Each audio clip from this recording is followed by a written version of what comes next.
The Meta Quest 3 isn't just a headset.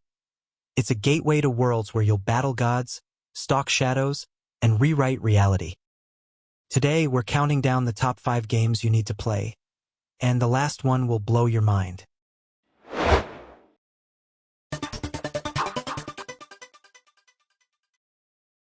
After a long wait and multiple delays, Skydance's Behemoth has finally landed on all platforms.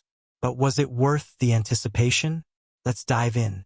You play as Ren, a lone hunter on a mission to cure the deadly curse running through your veins and your village.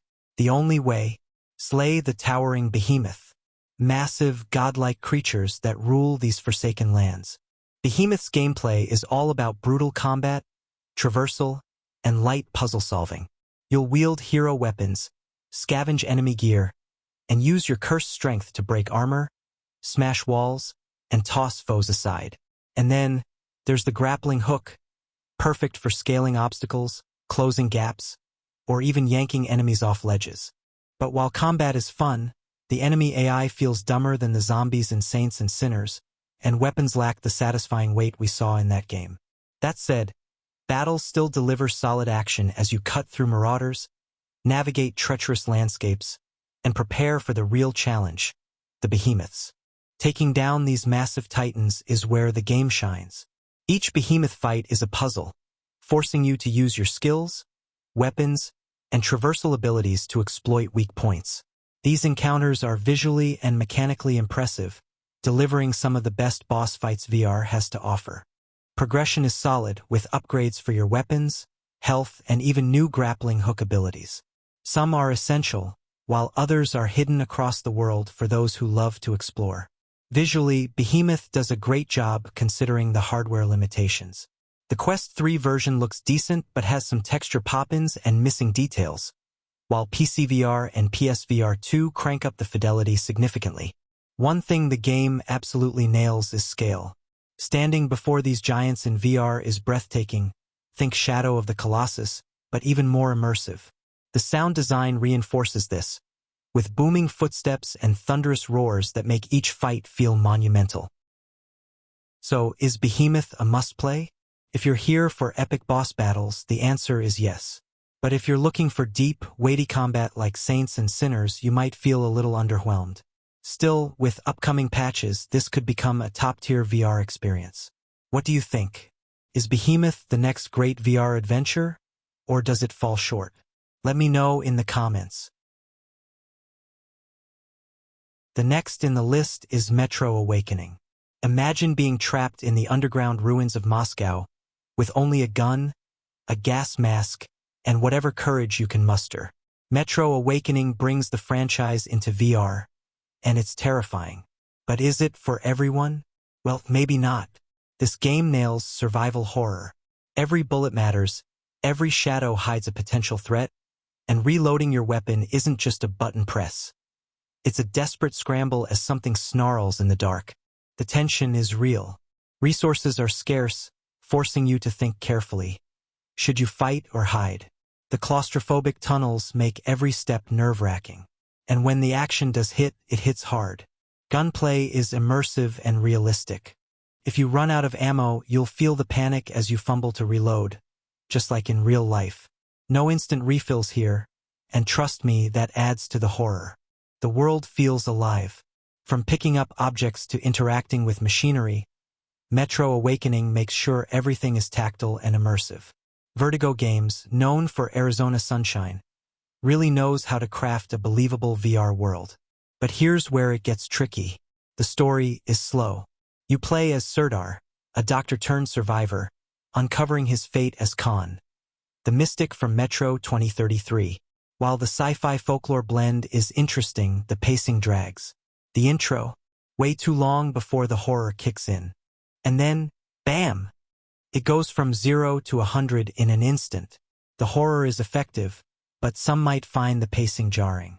Accessibility could be better too. The locomotion vignette didn't work well for me, and I had to take breaks every 20 to 30 minutes. Some might need teleport movement just to play comfortably. And while it ran mostly fine on Quest 3, I noticed frame drops, especially after loading zones. It's not game-breaking, but it's there. So, should you play Metro Awakening? If you love survival horror, immersive gunplay, and don't mind a slow burn story, this game delivers. But if you prefer fast-paced action and can't stand spiders, maybe sit this one out. Metro Awakening brings VR horror to life in a way that's both immersive and terrifying. But is it your kind of horror? What do you say? What if you could become an assassin? Not just control one on a screen, but actually step into their world. Assassin's Creed Nexus VR is here to make that dream a reality. For the first time ever, Assassin's Creed goes fully immersive. No controllers, no joysticks. Just you, your hidden blade, and a world begging to be explored. Parkour? It's intuitive. Hold the run button, move forward, and the world becomes your playground. Climbing? Grab ledges, pull yourself up. It feels natural, like you were born to do this. Stealth? Better than ever. Peek around corners, blend into crowds, and strike from the shadows. You are the hidden blade. And combat? Well, let's just say, it's not the game's strongest suit. While stealth takedowns feel incredible, direct fights can be a little clunky. Enemies wait their turn to attack, and sometimes they just stand there. But hey, at least you can avoid most fights if you play smart. The story? You're a double agent playing both sides, Abstergo and the Brotherhood, hunting for artifacts that could change the world. Familiar faces return, like Rebecca Crane and Sean Hastings, but the real stars? Ezio, Cassandra, and Connor. 3 legendary assassins, 3 different stories, all wrapped into one adventure. Ezio, the smooth-talking Renaissance master. Cassandra, the fierce Spartan warrior. And Connor, well, he's here too. Jumping between these 3 keeps the game fresh and exciting, even if the plot gets a little hard to follow. And don't worry, motion sickness? Not a problem. With smooth mechanics and a ton of comfort options, even the highest leap of faith won't turn your stomach. Now, it's not all perfect. Long loading screens break immersion, character models look rough up close, and sometimes the game just crashes like the Animus got unplugged. Hopefully, a PC or PSVR 2 version can fix these issues down the line. But despite its flaws, Assassin's Creed Nexus VR is a massive step forward. It's not just a game, it's an experience. One that finally brings the world of Assassins to life like never before. So, are you ready to enter the Animus? Have you tried Assassin's Creed Nexus VR? What do you think? What if I told you, the greatest RPG ever made isn't on PC or console, but in virtual reality? Welcome to Asgard's Wrath 2, the game that just changed everything we know about VR gaming. This is not just another VR game. This is an open-world, physics-driven, mind-blowingly ambitious RPG, and dare I say, the best VR game of all time? Let me explain. Imagine stepping into a fully realized universe, packed with gods, warriors, and mythical creatures. The world is vast, bigger than you'd expect from a VR title. And it's alive. NPCs react dynamically, side quests are meaningful, and the combat. Oh, the combat is chef's kiss perfection. Swordplay isn't just swinging wildly. Every movement matters. You can parry, counter, and land brutal finishing moves. And for those who love RPG depth, there's leveling, skill trees, loot. Yes, loot in VR. But here's the real kicker. You don't just play as a warrior. You become a god. Literally. You can transform, summon creatures, and command them in battle. The power trip? Unreal. And let's talk about the world. It is massive. Dungeons, cities, sprawling deserts. This is the closest we've come to a true open-world RPG in VR. You're not just playing, you're living it. From mind-bending puzzles to deep customization, Asgard's Wrath 2 offers everything an RPG fan could ask for, in full VR immersion. Is it the best VR game ever made? Some say yes. Others say it's just the beginning of a new era. But one thing's for sure, this is the VR game that proves the future is now.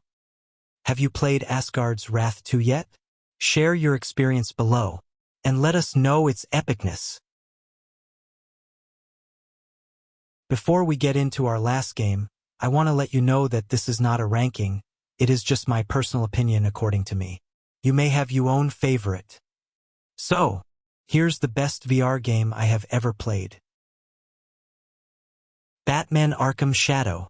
I know what you're thinking. Does Batman Arkham Shadow actually make you feel like Batman? Well, not exactly. But does it make you feel like you're playing an Arkham game in VR? Yes. From the signature Arkham-style combat to Metroidvania exploration and mind-bending puzzles, Arkham Shadow delivers an experience that feels surprisingly real, even if you do look ridiculous gliding around your living room. And this time, there's a twist. By day, you're undercover as Matches Malone, navigating prison politics and making allies. By night, the Dark Knight returns. The hand-to-hand combat? Brutal. Swing harder, hit harder. And the takedowns? Absolutely savage. Stealth, however, is where things get clunky. One wrong move, and suddenly Batman is just punching dudes in the back of the head instead of silently choking them out. Not ideal. And yeah, let's talk bugs. Crashes, glitches, and the occasional trip into the void. Patch is on the way, but right now it's a bit of a rough ride. Boss fights? Fun, but mostly predictable. Easter eggs? Plenty. The story? Actually pretty solid. The Rat King is a fresh villain, and no, he's not the Joker. Thank Gotham for that.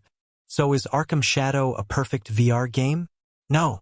But is it the best-looking, most complete Batman experience you can have on a Quest 3? Absolutely. Now, if only they could add a feature that makes me feel like I have $1 billion. So, that was the top 5 VR games which are absolutely awesome to play in your Meta Quest 3. Give them a try and let me know in the comment your experience. Smash like if you want more VR countdowns, and subscribe to never miss a pixel.